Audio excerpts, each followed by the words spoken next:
Assalamualaikum.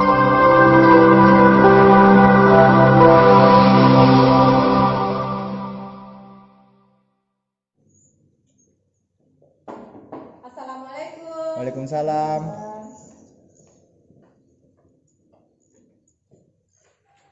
Bagaimana kabarnya hari ini anak-anak? Alhamdulillah. Baik, Bu. Alhamdulillah.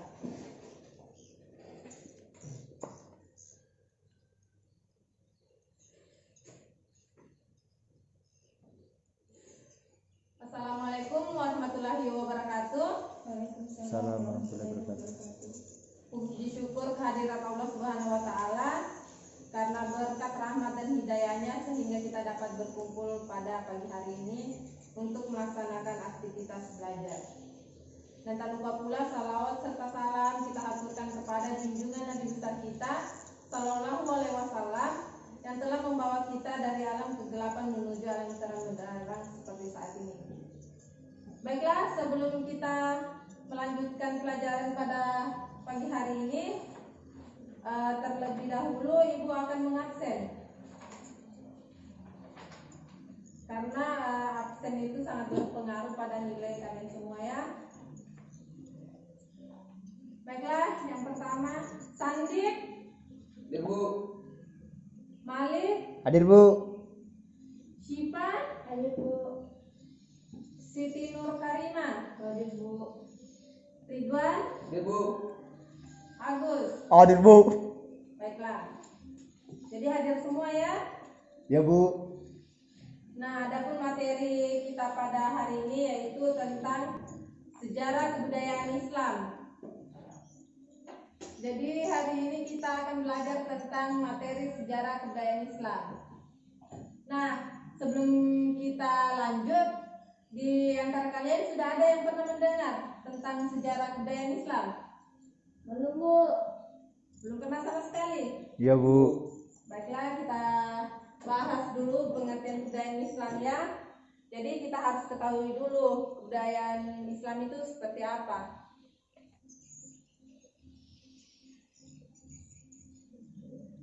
Jadi, menurut bahasa, sejarah berarti riwayat atau kisah. Sedangkan dalam bahasa Arab itu sejarah disebut dengan tarik, yang berarti ketentuan masa atau waktu. Menurut istilah, sejarah ialah proses perjuangan manusia untuk mencapai penghidupan kemanusiaan yang lebih sempurna sebagai ilmu yang berusaha mewariskan pengetahuan. Jadi mungkin itu pengertian dari sejarah kebudayaan Islam. Selanjutnya kita akan masuk kepada unsur pembentuk kebudayaan Islam. Jadi kebudayaan Islam ini terbentuk tidak hanya serta-merta, dia melalui beberapa unsur. Nah, ini ada beberapa unsur ya pembentuk kebudayaan Islam. Yang pertama itu sistem politik. Jadi sistem politik ini meliputi yang pertama hukum Islam. Jadi kebudayaan Islam itu mencapai puncak kejayaan ketika diterapkannya hukum Islam. Nah, di dalam hukum Islam ini terdapat hukum utama yaitu Al-Quran dan hadis. Ya, betul. Terus yang kedua, khilafah. Jadi setelah Rasulullah SAW wafat, orang yang diberi tanggung jawab melaksanakan hukum Islam adalah para pengendali pemerintahan, yang kedudukannya adalah sebagai khalifah atau pengganti Rasulullah. Yang kedua, coba tolong Syifa dibacakan poin kedua. Kedua itu sistem kemasyarakatan terbagi dalam kelompok-kelompok berikut, yaitu kelompok penguasa, kelompok tokoh agama, kelompok militer, kelompok cendekiawan, kelompok pekerja dan budak, serta kelompok petani. Nah, itu tadi seperti yang Syifa bacakan tadi. Jadi sistem kemasyarakatan itu terbagi lagi dalam beberapa kelompok ya, seperti yang dibacakan. Nah, yang ketiga, ilmu pengetahuan. Jadi pada masa perkembangan Islam, ilmu pengetahuan itu belum terlalu diperhatikan. Jadi ilmu pengetahuan itu baru mendapat perhatian setelah masa dinasti Abbasiyah. Pada saat itu buku-buku dari berbagai disiplin ilmu dan kebudayaan lain diterjemahkan dalam bahasa Arab. Nah, sampai tadi itu ada yang ingin dipertanyakan atau Ibu menjelaskan terlalu cepat sehingga kurang dimengerti? Ya Bu. Baiklah. Jadi tolong didengarkan dengan baik-baik ya, karena di akhir materi Ibu akan tanya satu-satu. Ya Bu. Baiklah. Nah, sekarang kita masuk kepada tujuan mempelajari sejarah kebudayaan Islam. Jadi mempelajari sejarah budaya Islam itu ada beberapa tujuannya. Yang pertama itu mengetahui lintasan peristiwa, waktu dan kejadian yang berhubungan dengan kebudayaan Islam. Terus yang kedua, mengetahui tempat-tempat bersejarah dan para tokoh yang berjasa dalam perkembangan Islam. Yang ketiga, memahami bentuk peninggalan bersejarah dalam kebudayaan Islam dan satu periode ke periode lainnya. Nah, di antara beberapa poin di atas, ada yang bisa memberikan contohnya? Salah satunya. Saya Bu. Ya, silakan kepada Syifa. Contohnya. Itu Bu yang kedua, Ya. tempat bersejarah. Itu Bu, tempat-tempat bersejarah itu banyak ditemukan di kota Mekah seperti Ka'bah. Ya. Apa lagi ya? Itu aja Bu yang saya tahu Bu. Ya, jadi betul kata Syifa. Tempat bersejarah itu seperti kita umat Islam ini di Mekah kita mempunyai tempat sejarah yaitu Ka'bah. Ada tempat air Zam-Zam seperti itu. Jadi kalian jangan malu-malu ketika Ibu suruh memberikan contoh, jangan malu. Jadi apa yang ada di pikiran kalian silahkan dikeluarkan, karena lebih baik kita salah 1000 kali di forum dibandingkan kita salah 1 kali di luar forum. Mengerti anak-anak? Mengerti, Bu. Oke, baiklah, kita lanjut lagi. Poin selanjutnya, manfaat mempelajari sejarah kebudayaan Islam. Jadi ada beberapa manfaat mempelajari sejarah kebudayaan Islam ya. Yang pertama itu kita dapat menumbuhkan rasa cinta kepada kebudayaan Islam.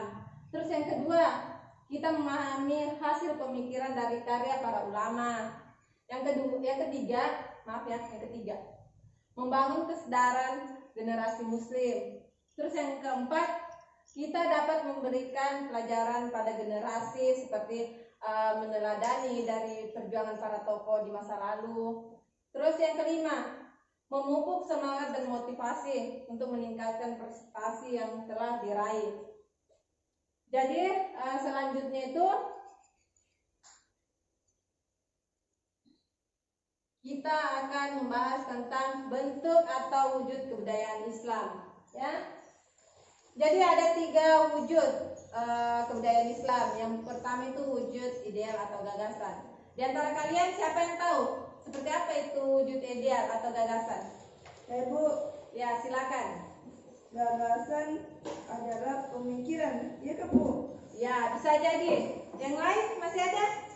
Ayo, jangan mau dikalah sama temannya. Sudah tidak ada? Baiklah.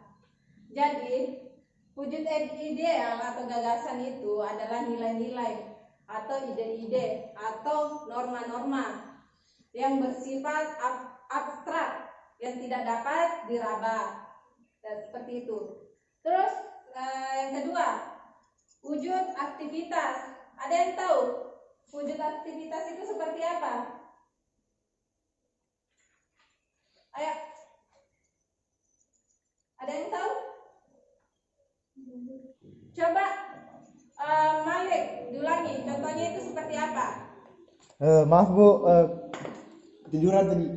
Nah, mungkin Malik semalam begadang ya main game. Iya, Bu, betul. Jadi anak-anakku main game secukupnya. Kita harus bisa membagi waktu antara game dan belajar. Jangan sampai kalian terfokus pada game sehingga lupa untuk belajar. Masih semangat gak? Masih, Bu. Baiklah, kalau masih semangat, kita lanjut pada poin ketiga, wujud artefak atau benda. Coba Malik, bisa dijelaskan sedikit wujud artefak itu seperti apa? Nggak tahu Bu. Nggak tahu? Ya Bu. Baiklah, kalau memang tidak tahu, didengar bagus-bagus ya Malik. Ya Bu. Jangan tidur. Nah, wujud artefak adalah wujud kebudayaan fisik yang berupa hasil dari aktivitas, perbuatan, dan karya semua manusia dalam masyarakat berupa benda-benda atau hal yang diraba. Bisa didengar Malik? Ya Bu. Nah, yang lain juga fokus ya. Ya Bu. Baiklah. Nah, contoh dari wujud artefak ini ya seperti yang terdapat di seni ukiran kaligrafi yang ada di masjid-masjid. Biasa lihat tak? Biasa Bu. Biasa lihat kan? Ya Bu. Nah, kalau ada yang jarang ke masjid ini yang bermasalah. Ada yang tak pernah ke masjid? Agus Bu. Agus. Ya Bu, Agus.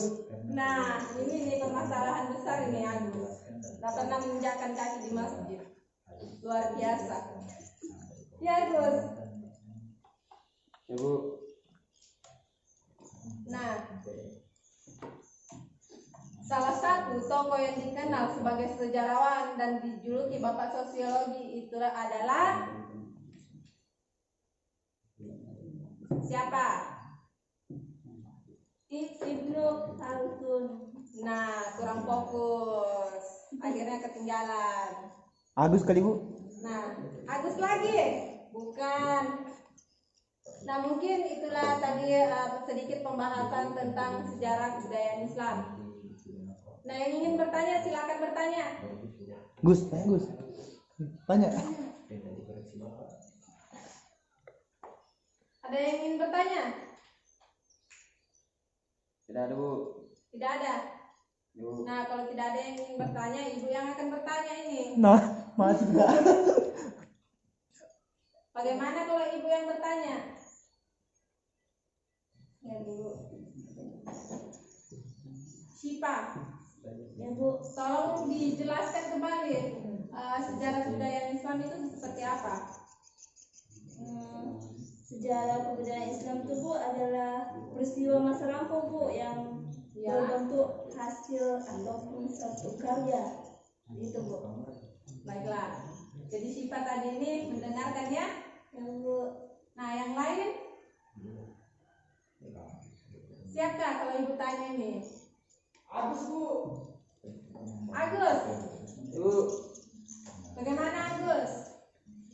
Coba disebutkan ada beberapa tujuan tadi mempelajari sejarah kebudayaan Islam. Ayo cepat. Ada 3 Bu. Ya, sebutkan. Yang pertama, Ya. mengetahui lintasan peristiwa. Yang kedua, mengetahui tempat-tempat bersejarah. Yang ketiga, memahami bentuk peninggalan bersejarah. Oke, baiklah. Mungkin karena waktu kita juga terbatas, Ibu sih berharap kalian dapat menangkap materi-materi yang Ibu jelaskan tadi. Nah, baiklah. Sebelum Ibu akhiri, Ibu kembali mengingatkan tetap menjaga kesehatan ya. Apalagi saat ini kita lagi di tengah pandemi COVID-19. Tetap jaga kesehatan, tetap mengikuti protokol kesehatan. Ketika keluar, gunakan masker. Ya Bu. Nah, ketika kalian sakit, kalian juga yang rugi. Kalian tidak bisa mengikuti pelajaran. Akhirnya ketinggalan. Ya? Ya Bu. Baiklah, Ibu akhiri dengan ucapan wassalamualaikum warahmatullahi wabarakatuh. Waalaikumsalam warahmatullahi wabarakatuh. Penutup.